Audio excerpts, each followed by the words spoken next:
Бишкектеги Аккула ат майданын оңдоп түзөө берилет. Өкмөт башчысы Сооронбай Жээнбеков ипподромду реконструкциялоо боюнча жумушчу жыйын өткөрүп, жаңы эскиздерди карап чыкты.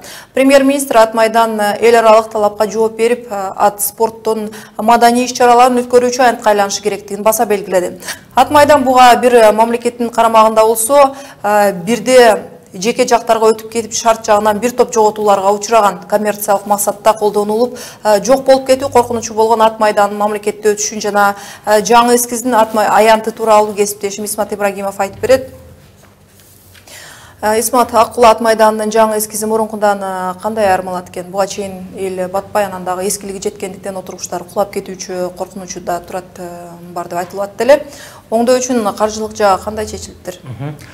Рахмат Назик, бүгін премьер-министр Сооронбай Жээнбековдун башчылыгындагы өткөн өкмөттүк жыйында ат майдандын жаңы эскизин кароодо бул жактагы мурункуга салыштырмалуу отургучтардын санын 10 миңге чейин кеңейтүү иштери каралыптыр. Ошондой эле ушул ипподромдо толугу менен оңдоо иштеринен өткөрүп, дүйнөлүк деңгээлдеги ошондой эле өлкө ичиндеги маданий иш-чараларды, ат оюндарын өткөрүүчү маданий аянтчага айлантуу пландары дагы сунушталыптыр бүгүнкү күндө.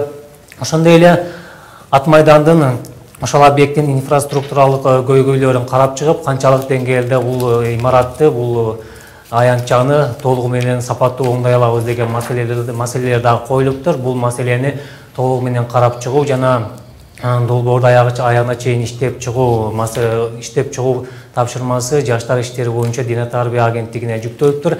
Алар качан ошол долбоорду толугу менен аягына чыгаргандан кийин ишке ашыруу пландары коюлат экен. Эске сала кетсек, 29 мартта өкмөт башчы Сооронбай Жээнбеков ошол ипподромдун абалы менен өзү барып таанышып, тез аранын ичинде ошол оңдоо тапшырмасын берген эле.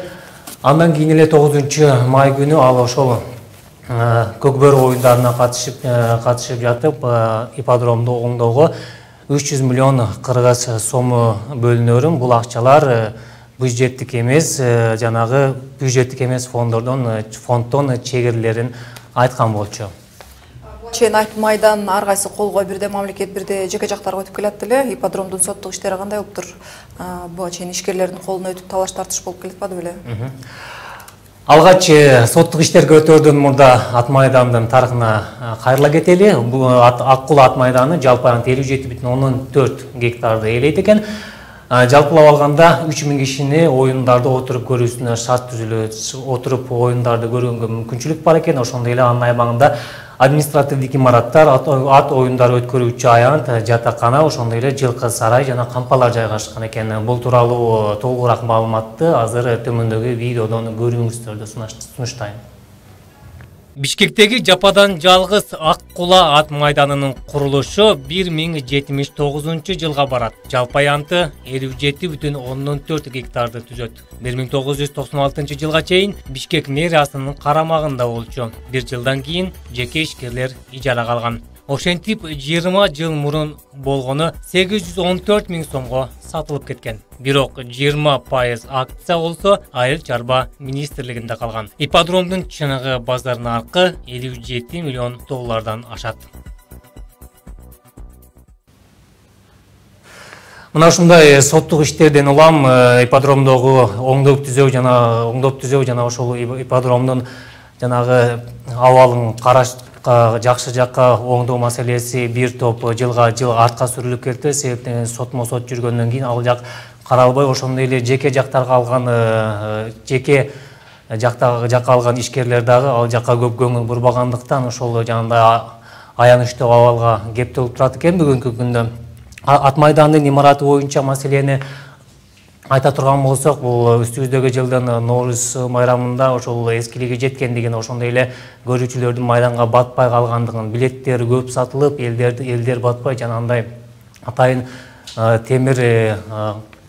темирлердин үстүнө чыгып, ат оюндарын көрүп, жанагы интернетте көп эле ушундай видеолор тарап кеткен болчу. Ушунун айынан бир топ депутаттар ат майданын ипподромду оңдоого убакыт келгендигин, ал жана отургучтарды дагы урап калайын деген деңгээлге жетти деп чакырыктарды жасаган болчу. Бирок көп деле көңүл бурулбай келген. Ал эми акыркы убактарда Кыргызстандын спорт тармагына, маданият тармагына ошол европалык бүткүл дүйнө мамлекети өзгөчө баа берип мамиле жасап жаткандыктан өкмөт тарабынан ошол маданий очокторубузду, маданий аянтчаларыбызды оңдоо иштери бүгүнкү күндүн талабы экендигин эске алып, ушундай чечимдерди кабыл алганга бүгүн бел байлап жатыптыр. Аккула ат майданын тегерегиндеги соттук териштирүүлөр жана өкмөттүн ипподромун оңдоп түзөө иштери тууралуу Исмат Ибрагимов менен талкууладык.